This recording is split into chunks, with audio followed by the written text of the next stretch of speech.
Fala pessoal, tudo bem? Essa é a nossa sexta aula do curso completo de Direito do Consumidor que a gente está soltando aqui no perfil do Instagram, com uma aula nova todo dia. A gente está enfrentando desde o primeiro artigo até o último do CDC, então se você ainda não assistiu às demais aulas, procura aqui no perfil e assista, porque hoje a gente vai começar a tratar do tema da responsabilidade civil pelo fato do produto, o que o código chama também de responsabilidade pelo acidente de consumo ou pelo defeito do produto. Você precisa entender, quando a gente vai tratar da responsabilidade civil de consumo, que o código ele traz dois sistemas, dois regimes distintos de responsabilidade. Ele traz primeiro um sistema da responsabilidade pelo fato do produto ou do serviço, que é o acidente de consumo, que é o defeito. Ele traz também o sistema do vício do produto ou do serviço. O código ele tenta, respectivamente, proteger dois valores que são essenciais, dois direitos que são básicos do consumidor, que é a segurança de que esses produtos ou serviços não causem prejuízos materiais ou morais, e também o dever de adequação, de que esses produtos e serviços eles sejam adequados às finalidades a que eles se destinam. E a verdade é que somente um caso concreto, um problema concreto que você analise, vai te dizer se você vai estar diante de um defeito ou de um vício. E a diferença é que um defeito ele é um problema que ele ultrapassa o próprio produto ou serviço para atingir a integridade física ou psíquica ou patrimonial do consumidor, ao passo que o vício, enquanto o vício, ele se difere porque ele é um problema só no produto ou no serviço que é inadequado ou tem uma quantidade, no caso do vício do produto, inferior àquela que foi anunciada que teria.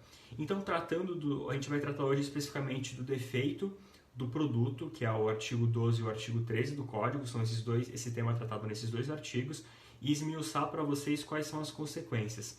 Mas para que vocês consigam entender a diferença, então, de um defeito e de um vício, e entender como que você analisa isso na prática, eu vou dar um exemplo bem simples. Imagina um automóvel que é comprado 0 km, e aí esse consumidor, quando ele sai da concessionária, ele percebe que esse automóvel ele não tem freio. Se esse consumidor ele não consegue frear e ele colide num poste ou colide em outro veículo, e ele, além de danificar o próprio carro que acabou de comprar, ele quebra um braço, você vai ter um defeito. Porque esse problema no automóvel que faltou o freio, ele ultrapassa o próprio problema em si no automóvel para atingir a integridade física e patrimonial desse consumidor.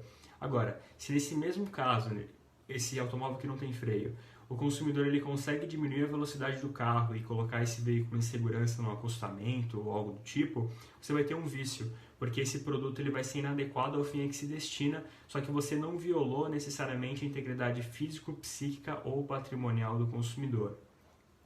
Quando a gente fala do defeito do produto, o artigo 12 ele vai trazer para você três conceitos de defeito. O primeiro é o defeito de concepção, que consiste numa falha de projeto ou na fórmula do produto.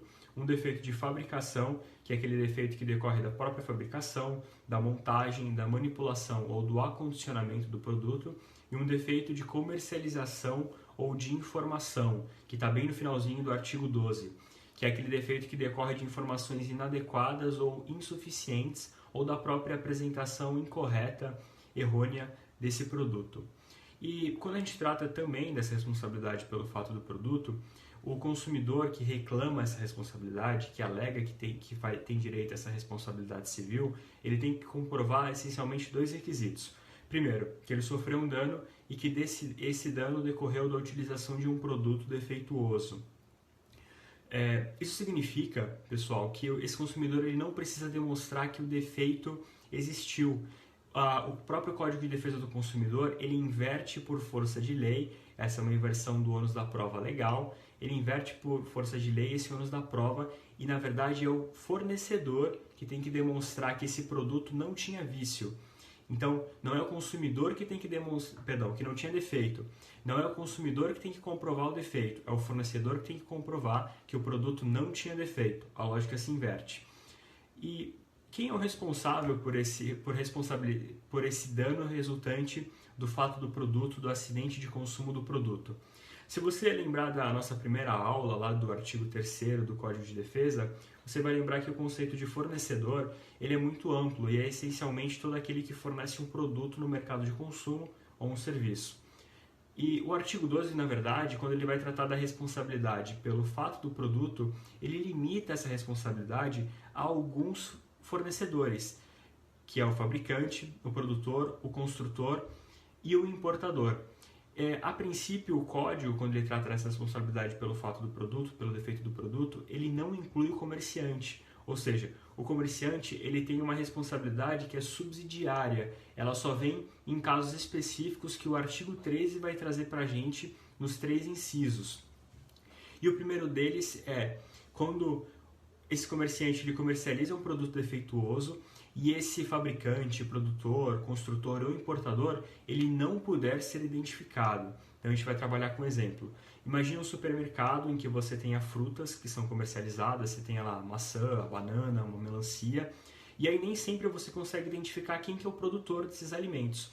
Imagina que um consumidor vai lá, ele compra uma fruta dessa, ele ingere e tem um problema físico, e aí necessita de tratamento médico, ele tem um prejuízo também, além do moral, um prejuízo também patrimonial.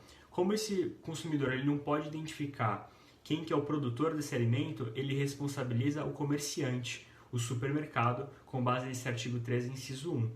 E aí, no inciso 2, a segunda hipótese em que o comerciante é responsável pelo defeito do produto é a hipótese em que não se indica claramente quem que é o fabricante, ou o produtor, ou o construtor.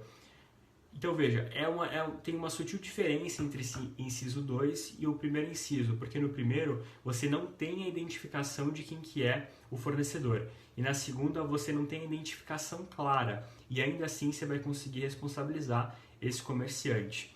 É bastante comum, se você já reparou, que nas frutas tem um pequeno selo que normalmente indica onde é produzido, mas nem sempre você vai conseguir identificar exatamente quem que efetivamente produziu aquele alimento. Você conseguiria, se sofresse um engano, responsabilizar esse comerciante, esse supermercado, no nosso exemplo, com base nesse artigo 13, inciso 2. E o terceiro desses incisos traz a responsabilidade para o comerciante caso ele não conserve adequadamente um produto perecível. Essa acho que é mais fácil compreender e que traz também a responsabilidade para o comerciante. Agora, gente, é importante lembrar que essa responsabilidade do comerciante ela é subsidiária, mas ela não afasta a responsabilidade desses outros fornecedores, ou seja, do fabricante, do produtor, do construtor ou do importador. Então, como essa responsabilidade, ela, além de ser subsidiária do comerciante, ela é solidária entre todos os participantes, entre todos esses fornecedores, o consumidor ele pode, quando ele ingressar com uma ação judicial para reclamar esse dano, exigir a indenização de alguns ou de todos.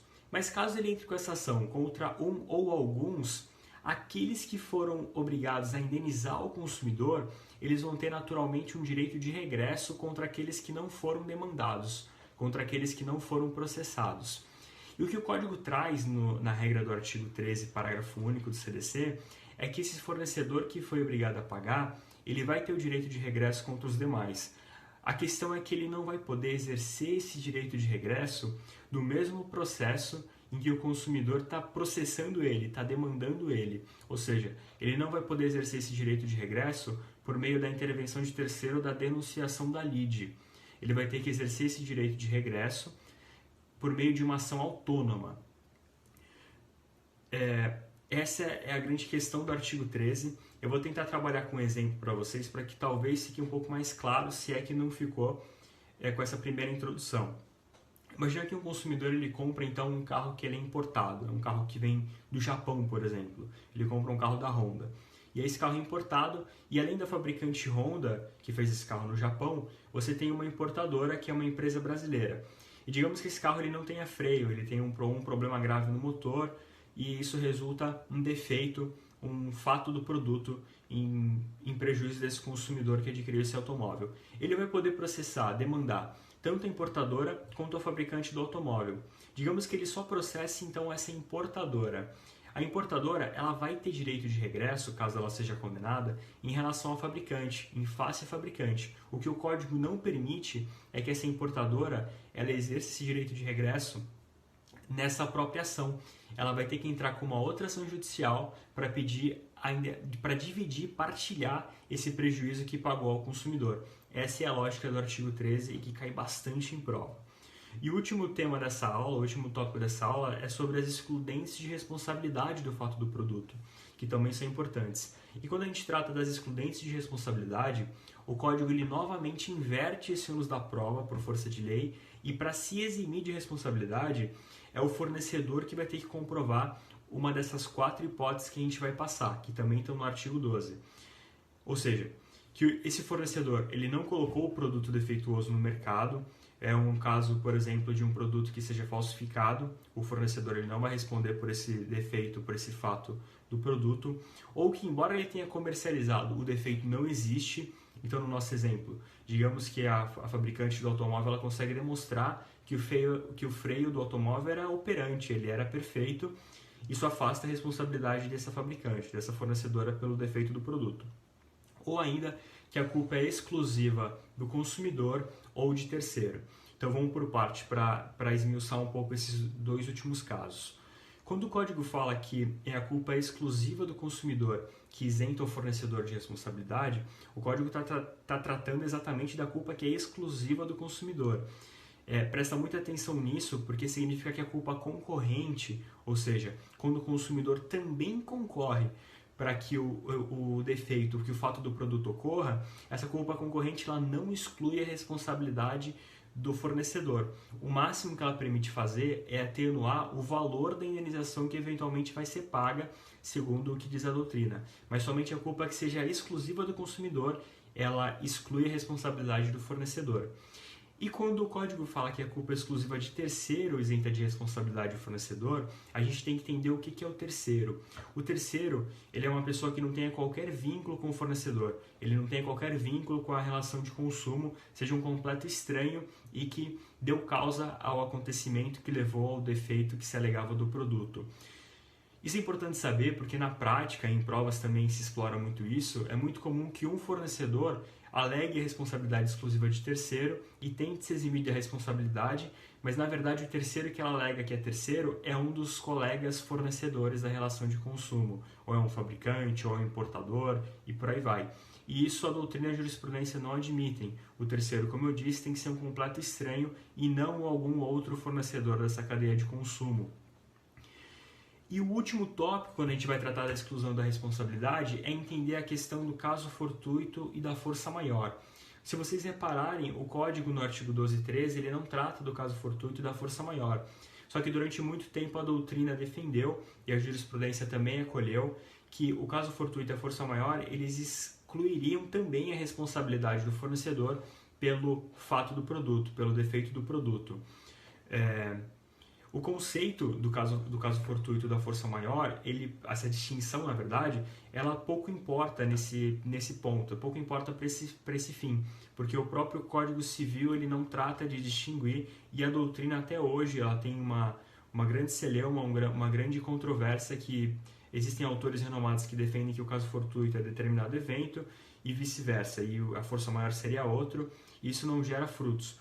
Mas se você for ler o artigo 393 do Código Civil, você vai ver que a fortuidade, por assim dizer, a teoria da fortuidade, ela é o fato necessário que não é possível impedir ou evitar. Então, esse fato necessário que não é possível impedir e evitar, ele é capaz de tirar a responsabilidade do fornecedor pelo fato do produto, nesse caso que a gente está falando.